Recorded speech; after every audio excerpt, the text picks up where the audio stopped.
Hi, everyone. Thank you for joining us. Welcome to another workshop through Fix It Fair at Home. My name is Wing. I'm one of the coordinators of the Fix It Fairs, which are City of Portland, Oregon community resource events. I would like to welcome our guests from the guest today from the Bureau of Planning. That's me, Bureau of Transportation. Timo, welcome. Thank you for joining us. Take it away. Thanks so much for having me, Wing, and happy Fix It Fair season to you and to everyone out in virtual land. Wing mentioned, my name's Timo Forsberg. I'm an employee of the Portland Bureau of Transportation, and rather than show you my new haircut, I will start showing you the slides and I'll keep talking. Let's see how well I can master the technology we have. And how does that look? Can anyone see a slide of people happily biking? Looks really good, Timo. Thanks. Okay, so I'm Timo Forsberg with the Active Transportation and Safety Division of PBOT. And we're the folks who want to help encourage you to walk, bike, take transit, commute by working from home, anything besides just sitting alone in a car. We do that because we believe that people need to still be able to use cars, but if everybody used their car all at once, it's nothing but congestion, and it's kind of polluting at the same time. So the most folks using the most efficient way to travel is the best way to set up our transportation system. And I'm glad that you're interested in riding by bike. That's one of the most efficient ways to get around and brings so many extra benefits like making you feel healthier and happier. And so here's the first question. Since this is all season cycling, on the slide, you'll see one season, which is summer. In fact, a Sunday Parkways from a couple years ago. And so I have a poll just checking out who's in the audience. Wing, if you can post the poll, basically asking what kind of riding do you do? You know, could do very just relaxed riding, Sunday Parkways, for example. Maybe you do a little bit of riding for transportation to do some, you know, short errands or socializing. Maybe you're commuting to work, or maybe before COVID, you used to commute for work. And maybe you are even more dedicated in terms of doing a sport, cyclocross, you know, getting long road rides in there. Looks like I've got about 14 answers, so almost everybody. Oh, just a couple more answers, and I'll go ahead and share the results with you. And as you got your brain worked up to answer these questions, I'm just going to give you a little heads up. There will be one more poll coming shortly. And okay, we're a minute in and I see that almost everybody has voted. So I'm going to say everybody has voted who wants to vote. And I'll share the results with you. So I'm seeing that folks who do very casual riding, Sunday Parkways, for example, about 13% of our viewers. People who do a little bit longer social visits, riding a few miles, that's 44% of our viewers. Folks who commute to work, that's about 31%. And folks who are serious sport riders are about 13% as well. So good representation of folks across the board here. And let's see if I can get that window out of my way. So let's move on and take a quick look. So I said that there are all seasons to ride in. And one of the seasons that we might talk about today is a season that you can see here where it's a little bit colder. The roads are a little bit more challenging. We actually got to experience a little bit of this a couple of weeks ago, you might remember. I'm not counting on a whole lot of snow this year, so we'll mostly be talking about rain, talking about riding in darker conditions, less light in the daylight, and colder conditions. We might touch on snow slightly, but not so much. So the next poll wants to find out how, of the people here, how many of you rode your bike in January? We'll just call that a typical winter month. And if you rode in January, about how long did you ride?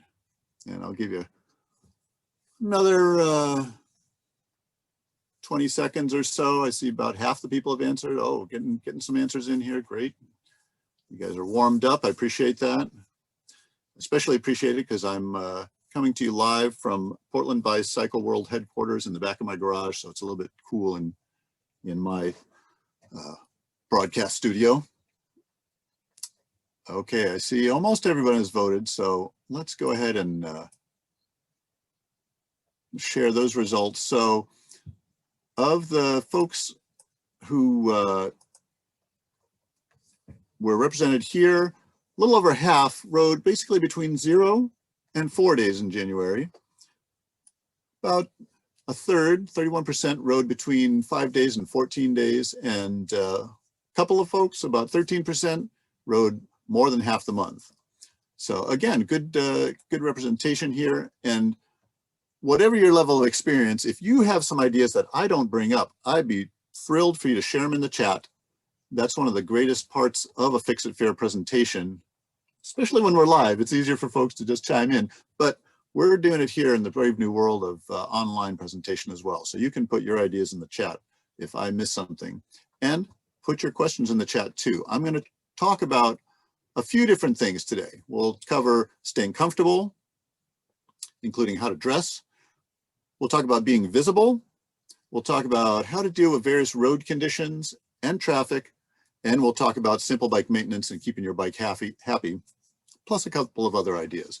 So in between some of those sections, I'll pause a little bit and take some questions, and then we should have time for questions at the end as well.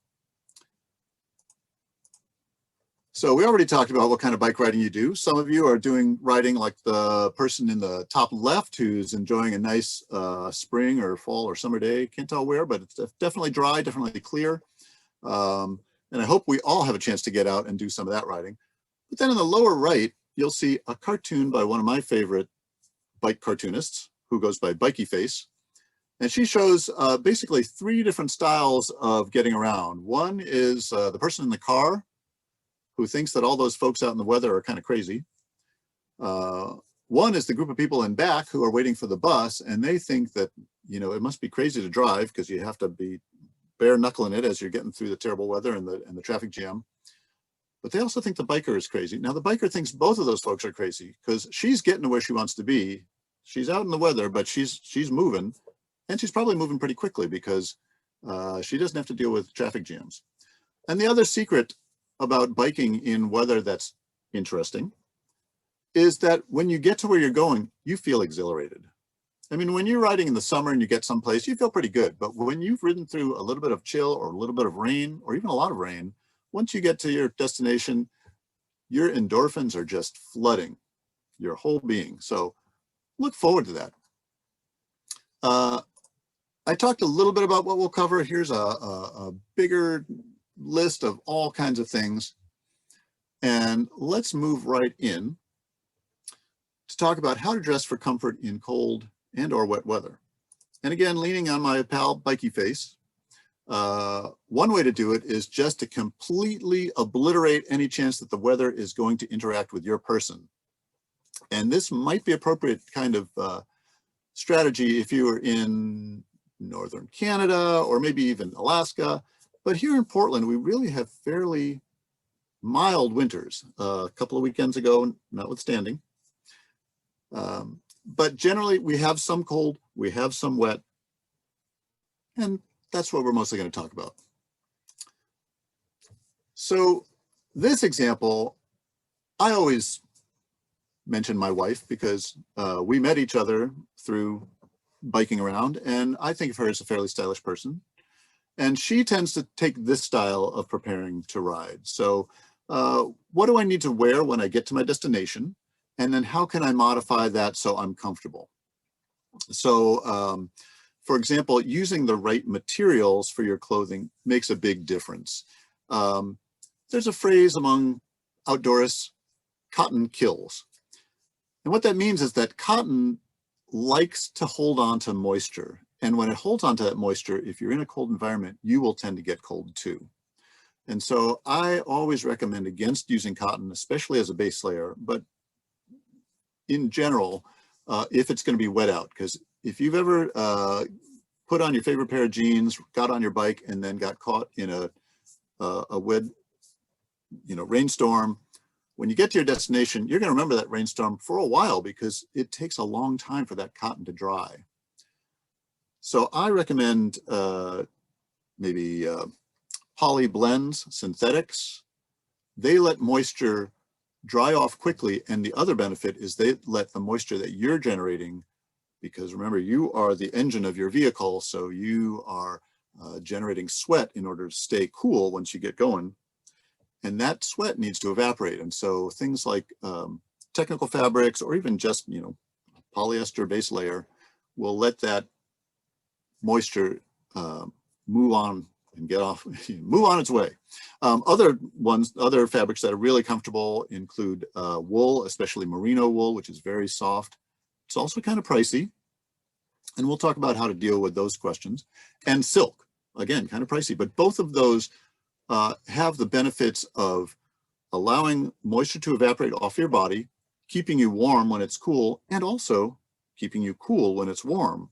Oddly enough, they're kind of magic in that way. So I mentioned ways to deal with pricey equipment or clothing that you might want to get. I'm a big fan of this time of year for looking for sales. So if you just go to your favorite bike shop, oftentimes they will be selling the things that you need in winter right now for a good discount. Secondly, secondhand stores are a great place to look for things. I was a big fan of shopping the secondhand stores for wool pants, which keep me warm, which let moisture out easily. And even if I did get caught in a rainstorm when I got to work or wherever I was going to be, they stay warm while they're wet, and they tend to let the moisture evaporate pretty quickly. Also, I found silk shirts that were, very marked down. So you can find things that are perhaps a little bit richer than your normal retail taste, but you can get them at a better price if you shop smart. Other things that you'll see in here, accessories, include things like scarves, a hat, gloves, because you're wanting to keep your extremities and things that are going to be exposed warm. So I always like to have something warmer on my neck, whether it's a wool scarf or even just a buff, that is to say, one of those tubes of fabric that you can pull over your neck, which also can be used as a balaclava. In other words, you can pull it up to your nose and over your head to keep those parts warm as well. And having wool socks or some kind of warm sock is also a great idea, because your feet are kind of far away from your body core and warmth, and they're out in the wind. So you want to make sure they're happy.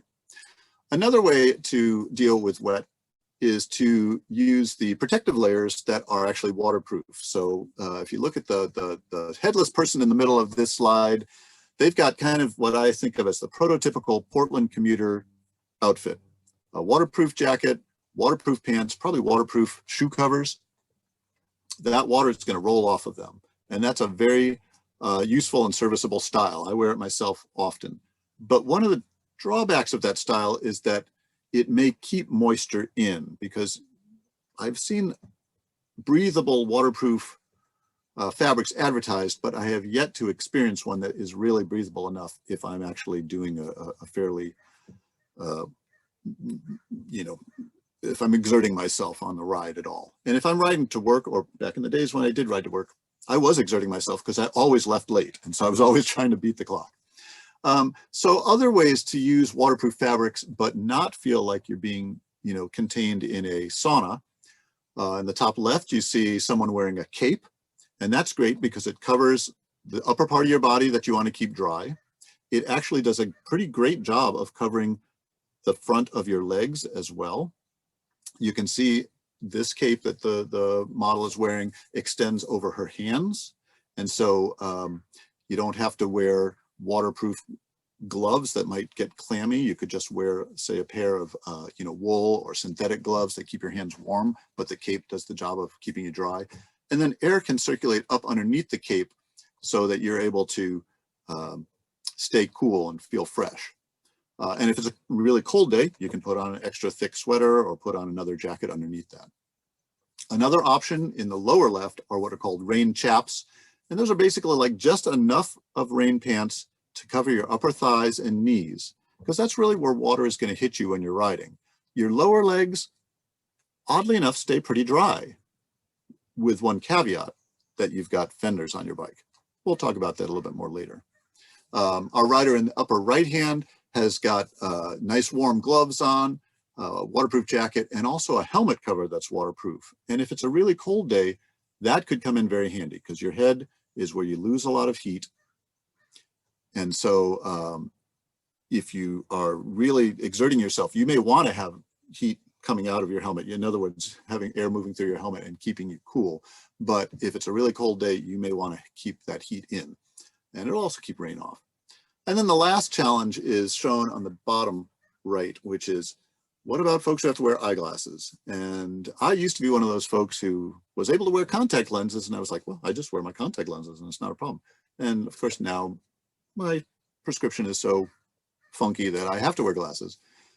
I tend to use a baseball cap style hat with a long bill that covers my glasses, so it keeps most of the rain off of there.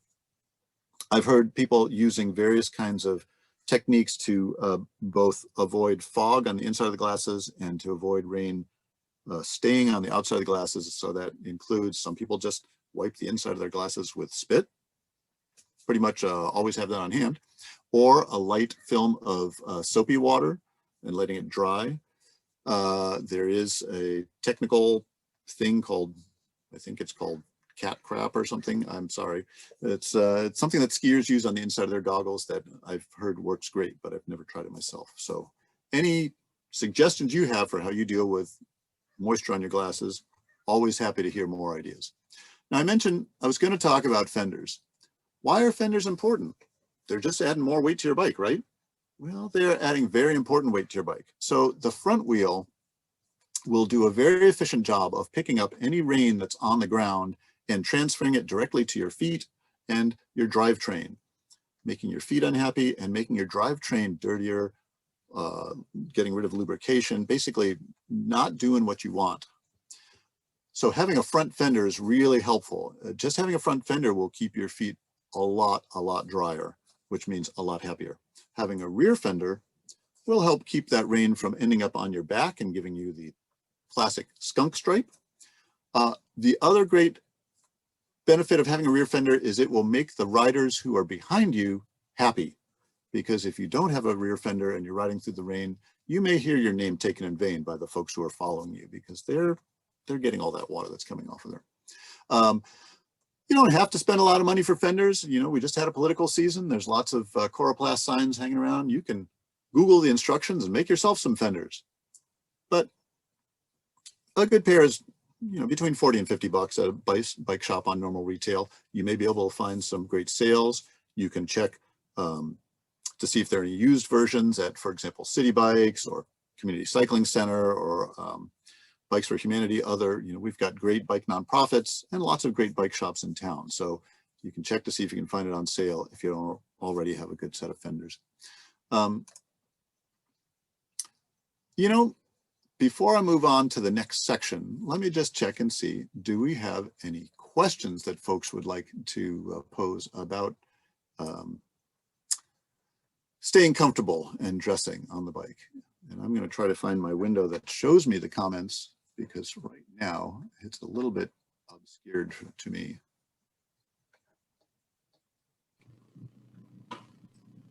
I don't see any questions in the box quite yet, Timo. Great. I will keep rolling then. Okay. Do you still see the slides, Wing? Sure do. Awesome. So speaking about seeing things, visibility is pretty important when you're on a bike, because bikes are smaller than cars and they generally have less powerful lights, and the challenges of being seen in the wintertime and in late autumn and early spring are greater. So let's take a look at a video that I have about being seen on your bike. And I'm going to take a quick second to look for my sharing video control.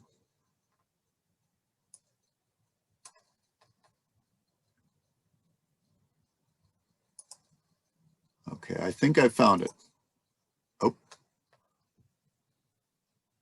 but I don't think I hit the correct controls to make sure that you can hear it. So let me just try that one more time. Hello again. I'm gonna look for, oh, great. Let's go with that. And let's roll them. Visibility. Let's start with the basics. Oregon law requires a white front light visible from 500 feet and a red rear light or reflector visible from 600 feet. Unlike cars or German bikes, bikes sold in the US are not required to have lights on them. It's up to us to make sure we've got what we need. Now, most people probably know that riding without lights and or reflective clothing at night is a great way not to be seen. In this clip, the pedal and helmet reflectors disappear after about a block. And with oncoming lights, it's even harder. Coming toward us, the rider is even less visible, becoming apparent less than a block away. Not great when a bike and a car are speeding toward each other. Just adding the required lights really boosts your visibility. You can still see the rider almost 2 blocks away. And also note the power of simple pedal reflectors to show the pedaling motion, the universal indicator of biker ahead. Heading toward us, a good light really makes the difference to give other road users a heads up that there's a cyclist on the street. And you want people to have plenty of time to know. Now, lights are required, but if you really want to be seen, make sure to add reflective material, wearing it on your bike, on your bags, etc. Note the jacket in the bottom. It looks normal in daylight, but really shines in headlights. My coworker bought an on-sale version of this at Forever 21 for under 30 bucks. Technical versions are available through bike shops. They're waterproof, but closer to 150. And I understand Beyonce has a couture version coming out, but if you have to ask, you can't afford it. Of course, if anyone knows how to be visible on a bike, it's Beyonce. But I digress. You don't have to be a Human Torch to be visible. In this shot, lights plus reflective leg bands plus some reflective bits all increase visibility for minimal expense, and the leg bands, again, signal person on a bike in the dark. It's important to note that it's harder to be seen in early morning or at dusk when you don't have the contrast of a bike light against a nighttime sky. These clips were taken on a dry, fairly light afternoon, and yet it's hard to detect the riders from a block and a half away. The light sky actually detracts from being able to see riders who blend into streets, trees, and buildings, which are darker. Though not fashionable, high visibility or high-vis colors stand out in this environment. In this clip, the rider with dark clothes is barely visible, while the rider with the high-vis jacket can be seen even blocks away. You can use a bright vest or a sash over your normal clothes and then stash that when you get to your fashionable date. Of course, lights are a big help at this time of day. When in doubt, I recommend keeping your lights on. Normally, rear lights can be left flashing day or night, and I would recommend a front flashing light during the day only. Turn it solid at night to avoid blinding oncoming bikes or cars. Remember, visibility is just as important from the side, perhaps more so. Many bike lights now have a bit of illumination from the sides, but that may not be enough. Other strategies include tires with reflective sidewalls, as shown here, or reflectors or reflectorized tape on the wheels. You can add lights to your front fork, pointing out to the side, or try using a headlamp attached to your helmet. This has the added advantage of allowing you to point the light directly at cars that are coming up to a stop sign when you're crossing the intersection. Keep in mind, you're not just trying to be seen in the dark, but also competing with cars' bright headlights. In these clips, you'll see using lights alone or lights with high visibility reflective garments and how they compare in a busier street situation. Think about the riding you normally do. Are you taking low traffic, less illuminated streets like neighborhood greenways? Or are you using bike lanes on roads with more car traffic and more competition from other lights? Choose the best set of lights for your bike you can afford in order to be seen in the conditions that you're riding in. And remember, if you use a super bright light in high traffic areas, but then get on a car-free path, dim the light's intensity or angle the beam down slightly so that you won't blind your fellow riders on the path. One detail that is just as important as having the right lights is making sure that they have power. For rechargeable lights, that means keeping them charged and perhaps having a charger at work. For non-rechargeables, that might mean carrying spare batteries. I recommend carrying a second set of lights, even if they're just the small wraparound style. If your main lights grow faint or go dark, having a backup set just might be a lifesaver.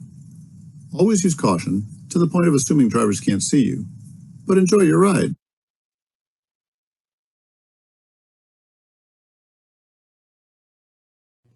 And Timo, I muted you while the video was on, sorry. Appreciate it.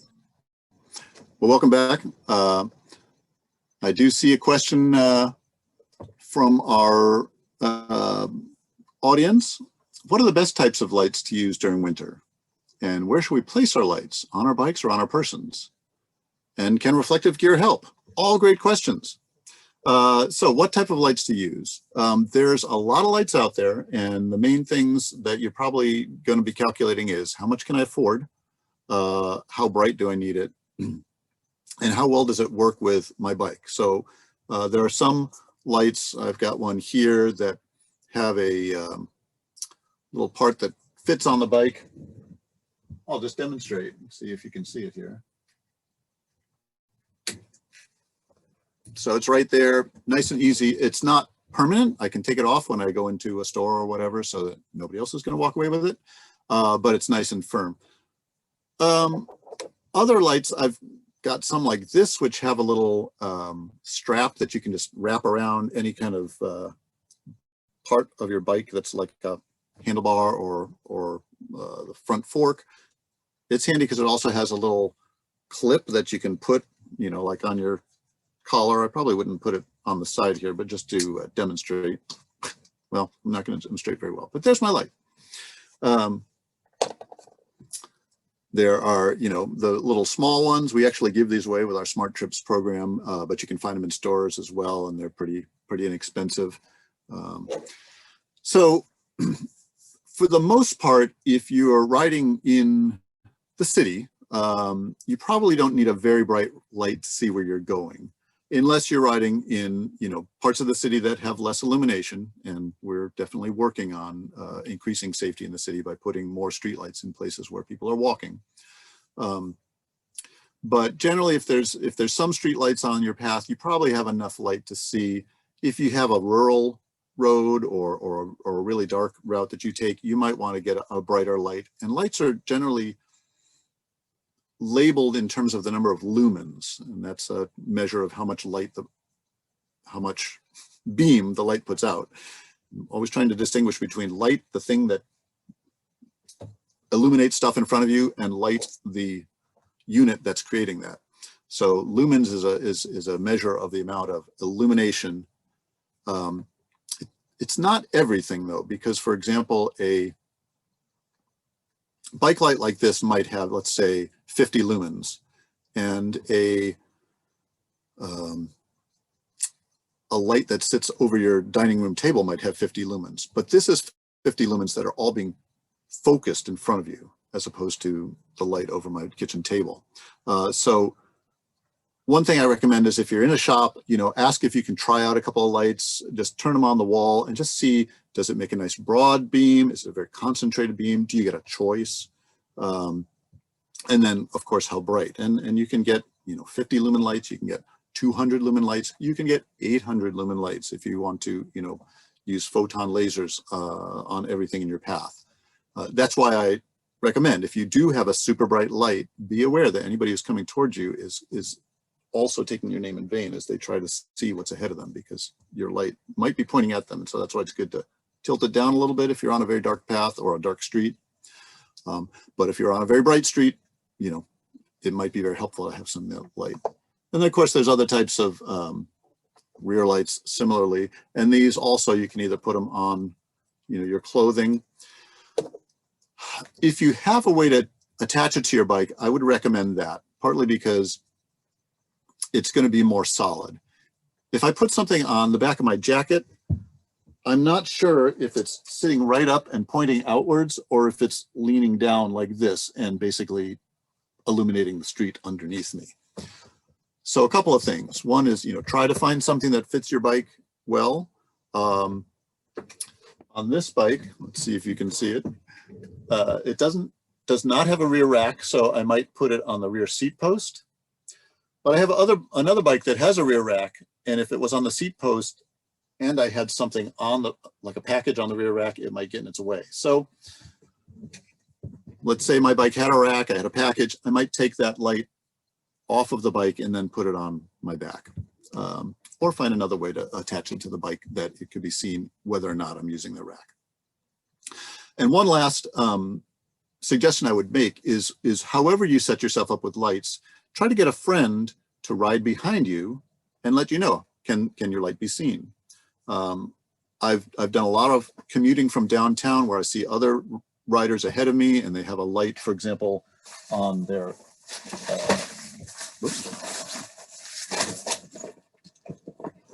they have a light on their bag, and the light, the bag helpfully has a little place to clip the light, but unhelpfully, the way the rider is riding, the light is not pointing back, and the rider has no way of knowing that because they can't see themselves from behind. So that's why I say, make a friend, ask your friend to ride behind you, maybe half a block, maybe even a couple blocks if they can. How visible are you? And then you can get a great feedback on what kind of improvements you need to make.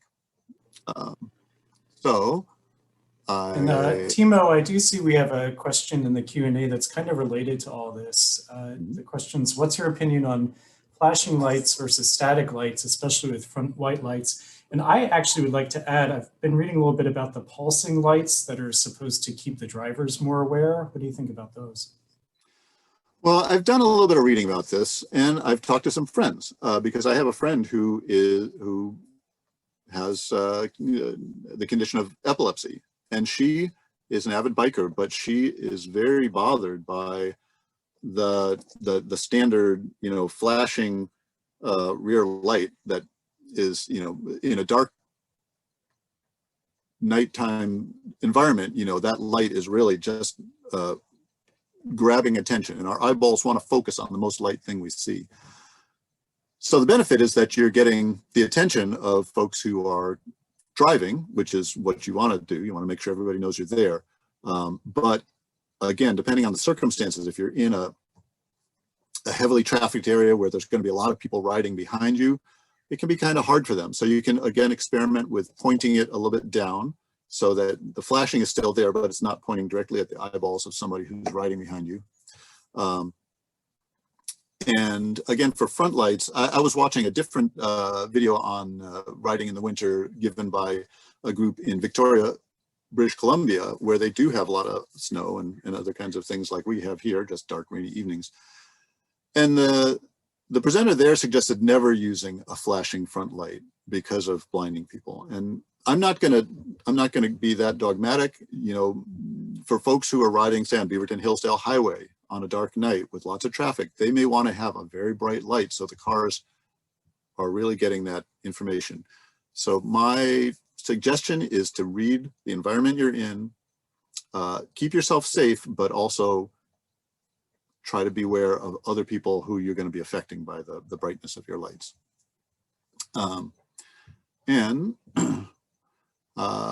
Let's see, I see another question that we'll handle in just a little bit. So I do want to point out that regarding our clothing section, my coworker Megan suggests that Next Adventure has used outdoor clothing in their bargain basement, and that is a great option for finding some deals on clothing. So some people in Portland have the means to buy the newest and greatest thing, and then they get tired and there's another newest and greatest thing, they turn it in, and that means we can benefit by buying it cheaper. So check that out. And I'm going to go back to my slides, if you all don't mind, to get to the next section. And again, if you have any more questions, I'll be happy to pick them up at the end. All right, how's my slideshow looking there? Can you see it? Looks great, Timo. Thank you. So let's move on to talking about riding technique. In the winter, we have all the surface hazards that we would have during the summer, which is to say potholes, and there might be broken glass and things like that. But we have the additional amusement of there being often moisture on the streets and up above us. So we want to be aware that moisture will make streets more slippery. Now, this is especially true for the first rain after it's been dry for a while. Why? That's because cars are doing a great job of distributing their internal lubricants all over the roadway. Drips of oil, antifreeze, etc. gets on the roadway and it kind of sinks into the asphalt. And when the rain comes, oil does what it naturally does and rises above water. And so now it's on the top of the surface. So that first, that first moment or moments after the rains come, there will be more oil on the road, and that makes it extra slippery. After it's rained for a while, that oil will get pulled over to our sewer system, and hopefully our sewer system is taking care of it. Other things that are going to be slippery just for being wet include anything metal. So for example, sewer hole covers, leaves, the big metal plates that PBOT and other road work enterprises use to cover holes in the road. And one fortunate note about metal plates is that we're tending to see highly colored, or at least colored, orange colored metal plates now, so that although they're still as slippery as they used to be, you get a heads up that there's a plate out there, and then you know to take appropriate actions, which I will cover in just a moment. As noted in the top right of this slide, bridges are also extra slippery because unlike a big mass of asphalt street, which is absorbing sunlight all day and will hold some of that heat, bridges kind of lose their heat pretty quickly, and so they get colder faster. So here's some of the things that I've already talked about, the various surface hazards, and one that or a couple I didn't mention: max tracks, railroad tracks, and also black ice. I'm going to leave those for a second. So just for regular old wet streets and metal things that you might encounter, the first thing to do is anticipate, and this is especially true for manhole covers, for sewer grate covers, for areas that are going to be extra slippery like metal plates. Try to keep your eye scanning the road ahead so that you see them. You want to ride over them slowly, steadily, and straight through. So ride over slowly, that means if you've anticipated it, if you can see it ahead, then you can brake before you get there so that you're slower, and then do not use the brakes once you're in that slippery space. You want to just kind of roll through, coast through. If you have to brake, say on an extra wet area or a oily looking area, keep a light touch on the brakes, maybe just use the rear brake. When you brake normally using both front and rear, the front is doing 70% of the braking power. So the rear is automatically going to, if you're just using the rear brake, you're automatically kind of using a lighter touch on the brakes. The other benefit of that is that if you use your front brake and lock up the wheel by grabbing it a little too hard, that's going to put you into a skid, which is no fun for anybody. If you lock up the rear wheel accidentally, in other words, you apply the brake so hard that the rear wheel is not moving at all, you may fishtail. The back of your bike may kind of wiggle back and forth, but generally you can keep in control when that happens. It might feel a little exciting, but you can still keep your bike going. If you lock up the front wheel and it skids, that is very hard to control from. And so that's why we don't want to brake. As much as possible, we don't want to brake because we don't want to get into that circumstance. And we also don't want to try to turn when we're on a slick surface. Turning depends on friction, the friction between your tire and the surface underneath it. And on a normal dry day, you've got plenty of friction, but when it's slippery out, you start losing that. Part of that equation has to do with your tire pressure, and we'll talk about that in a moment too. I mentioned expert level is black ice, which is normally invisible, so that's kind of a part of its treacherousness. Oddly, in this picture, it is kind of visible. But again, try to anticipate, and part of that might be checking ahead of time if you're leaving in the morning to see if there's sections of your route that are colder than others. You might hear on the radio, oh, it's going to be 36 degrees, or your app says it's 36 degrees out, but maybe part of your ride is through kind of a cold section, and it might be 32 degrees where you might find some frozen stuff. So that just gives you a heads up. Also, on a route where it seems like it's normally dry, there may be dew that has evaporated, and when you get into a shady area, that moisture hasn't evaporated, and because it's shady, it's also colder, and so it might still be frozen. So we don't get it a lot. I've bumped into it a few times, didn't enjoy it. And if you find that you do encounter black ice, more often than you want, studded tires will solve the problem. They're not cheap. They're 60 to 80 bucks each. But if you do find that you're riding in those conditions regularly and you need to or want to, studded tires will take care of the problem. In terms of dealing with black ice, all the same things that you do on anything else. Slowly, steadily, try not to turn. Tracks are the other thing, and tracks are always kind of a bother when you're biking, but especially so when it's wet because they become slippery. I'm hoping that the symbols on the right-hand side make sense. Basically, on the right upper portion, we're looking at a bike crossing tracks from above. That bike is going to want to cross at a right angle. In other words, straight across the tracks, trying not to cross at a less than oblique angle, a shallow angle, because one, you might catch your front wheel in the track well itself, and two, it's just more slippery that way. You're on the tracks longer when you're crossing that way. And the lower portion is, pretend you're looking at a bike from either the front or the back while they're riding. That rider who's keeping control is keeping themselves straight up and down. If a rider is kind of leaning into a turn when they're on a slippery space, for example, a wet railroad track, that's running the risk of falling over because you have less contact patch of tire on surface. And so and also your weight is shifted to the side, which means it's more likely that you're going to fall over. So try to keep yourself straight up and down, try to cross at a right angle. And then tires. Some people, would expect that a knobby tire would give you more grip. And that is definitely true in kind of a muddy or sort of a loose surface situation. If you're mostly riding on asphalt or packed dirt, knobby tires are probably not the best choice. A bald looking tire, a smooth tire, is actually the best choice because it gives you the most contact of rubber on the road. And that's where you have your control. If you have both kinds of conditions on your route, you might choose a tire like the one in the upper right, where there's some knobs on the side that help you when you're cornering, but that main surface down the middle is nice and smooth. And then in the bottom right is a studded tire, and that's useful in icy conditions. It works somewhat in packed snow. That's what those knobs are there for, but it's really shines in the ice. And with tires, normally, you look on the side of the tire, you'll see there's a maximum inflation expressed in pounds per square inch, or PSI. It might say something like maximum inflation 70 PSI, or it might say, inflate between 45 PSI and 70 PSI. And so in the summertime, maximum PSI works great because it means you have less contact with the road. You can roll faster or use less effort to get just as far. In the winter, you probably want to lower that inflation a little bit so you have a little bit more contact patch between the tire and the road. And I always suggest you experiment and see what works best for you. If it's too low of an inflation, it'll make you feel sluggish. You may even run the risk of getting a pinch flat.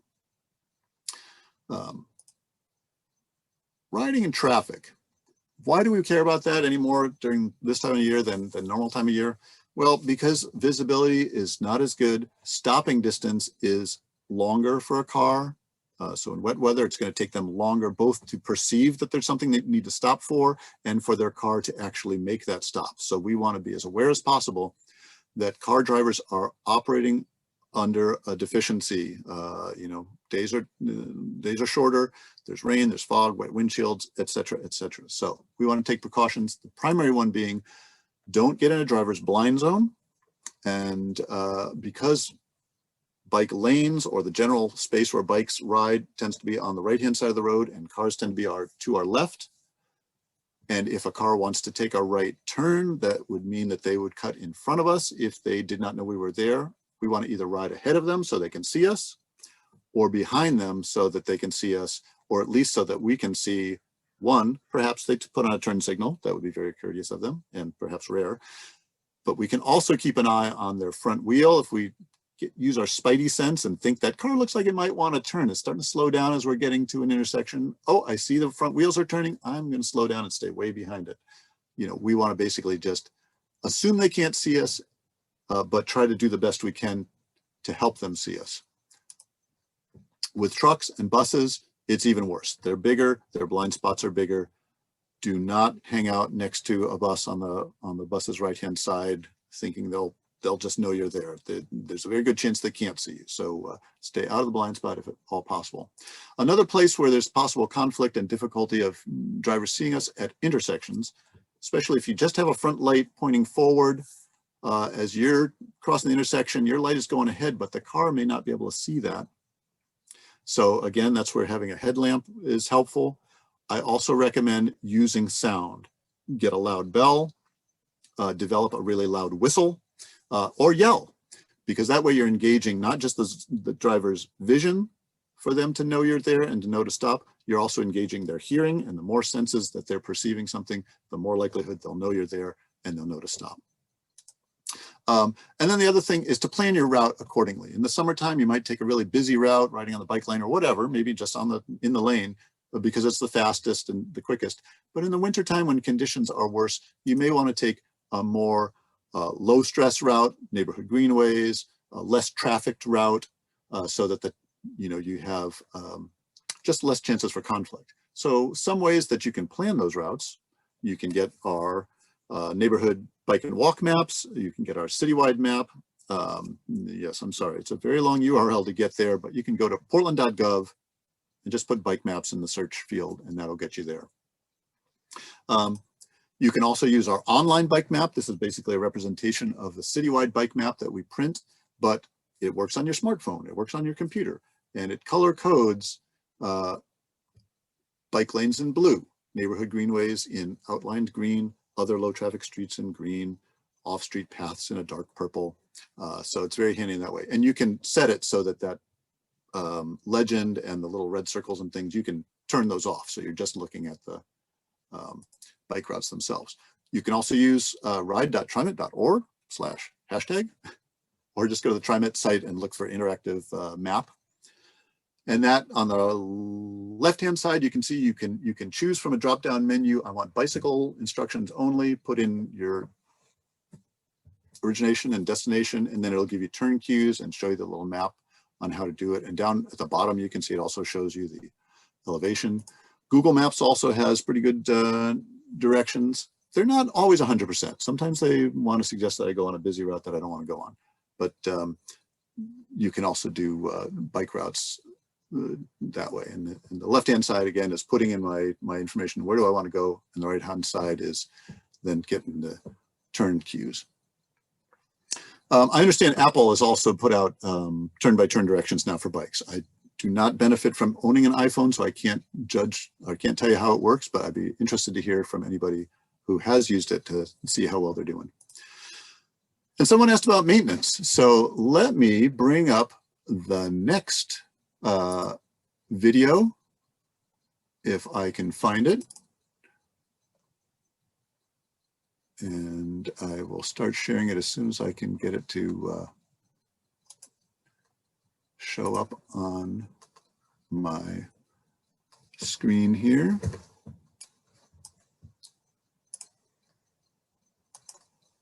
Okay, you should have a very lovely purple screen, and here we go.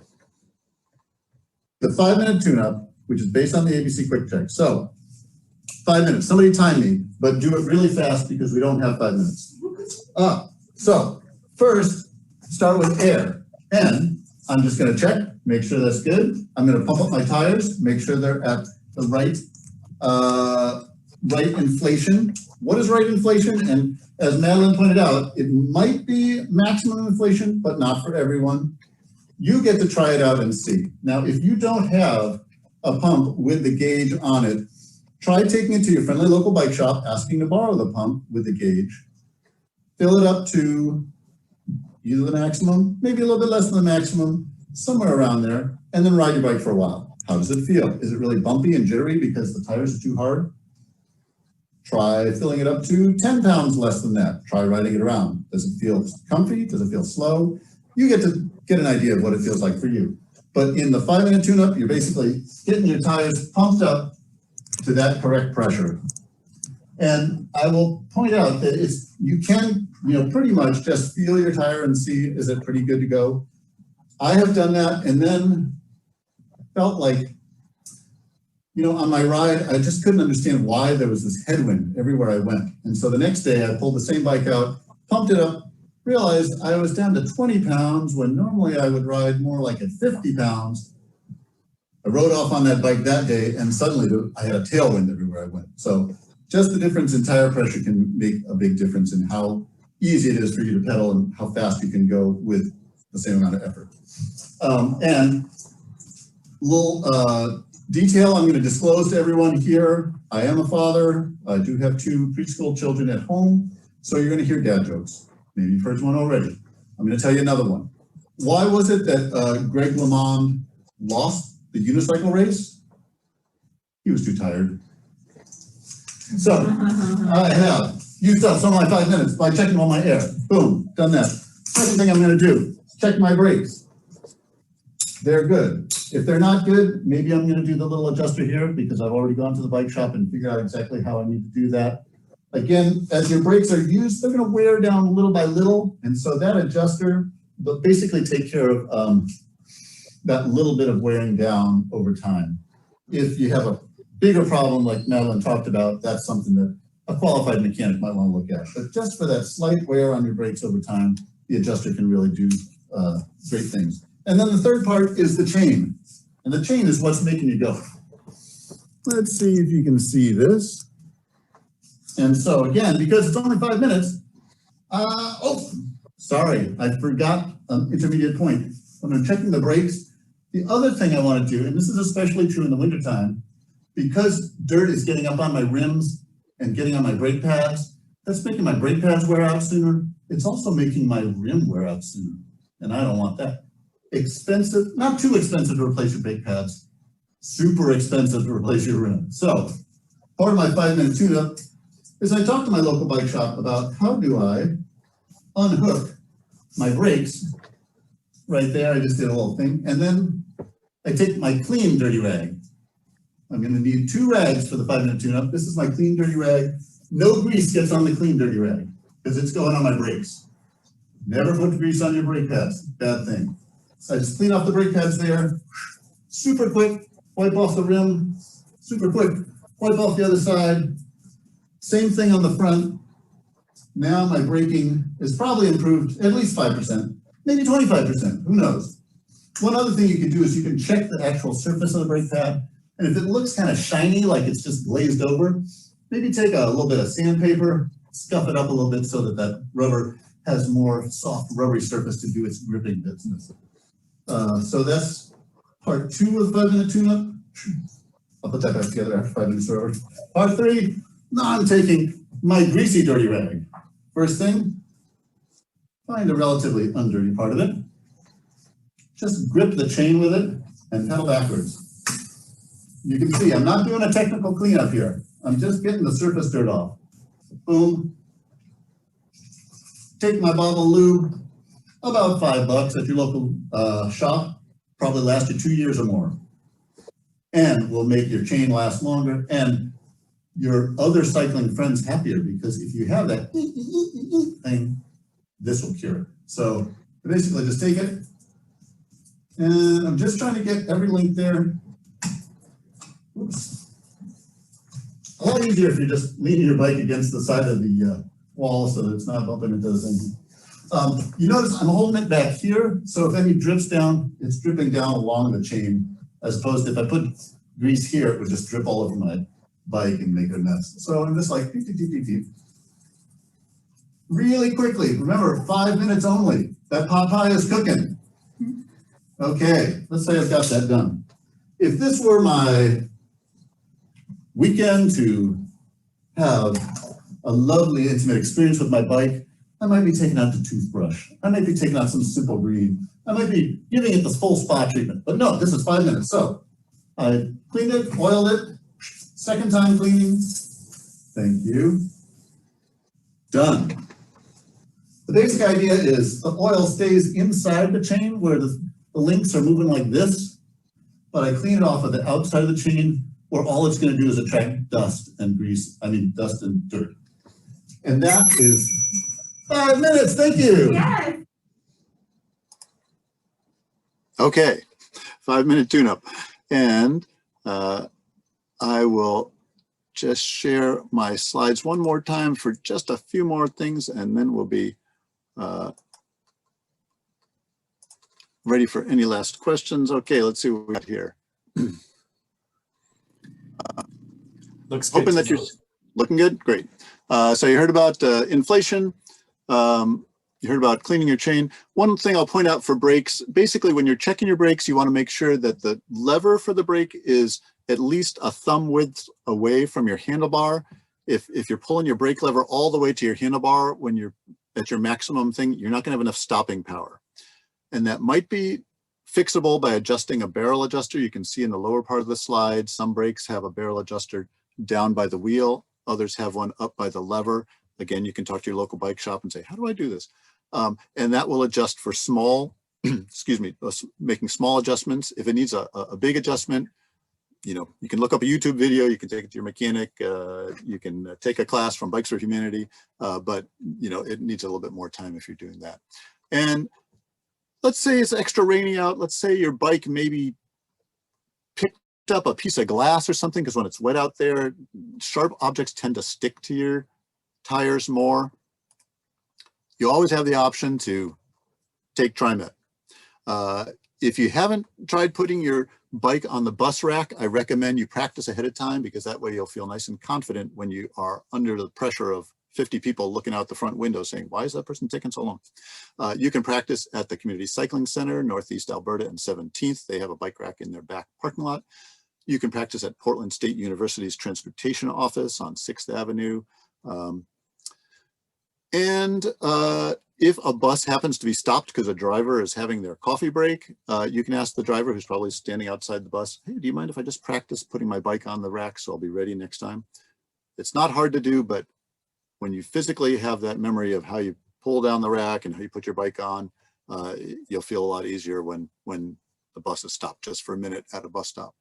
Also, you can use the rack on the Max. Streetcars accept bikes on them, but if you do have a wet, muddy bike, please be considerate of the other passengers who you'll be getting in and amongst. And that is all the slides I have. So I hope that you enjoy the ride every season, but I hope that some of the things you've learned today may help you enjoy the ride more this season. And I will see if there's any more questions for folks. Someone says, you make that tune-up seem so easy. Well, the thing is, it really is easy. I call it the 5-minute tune-up because it's really meant to be something that you don't feel like, oh, I've got this big heavy thing to do. You like roll up to your basement or wherever you keep your bike and you have a rag, maybe you have some lube, hopefully you have a pump, and you can just go vip, vip, vip, and then your bike is ready for the next time. You don't have to clean off your wheel, rims, and brakes every ride. But maybe once a week or maybe once every other week during the wintertime would be a good practice, or especially if you have one of those really wet, muddy, sloppy rides where you just feel like you got a lot of crud on you and your bike. That'd be a good time to just clean it off really quick, because I have ridden on a bike that I did not take care of that well, and the rim actually blew up as I was riding onto the Broadway Bridge, which when the rim blows up, that also means the tire then explodes. It makes a very loud noise. But luckily I was on my way to the bike shop anyway, and I was on the Broadway Bridge before it did that, rather than right in that busy intersection. So I was lucky. But if I had taken better care of that rim, maybe it would have lasted longer.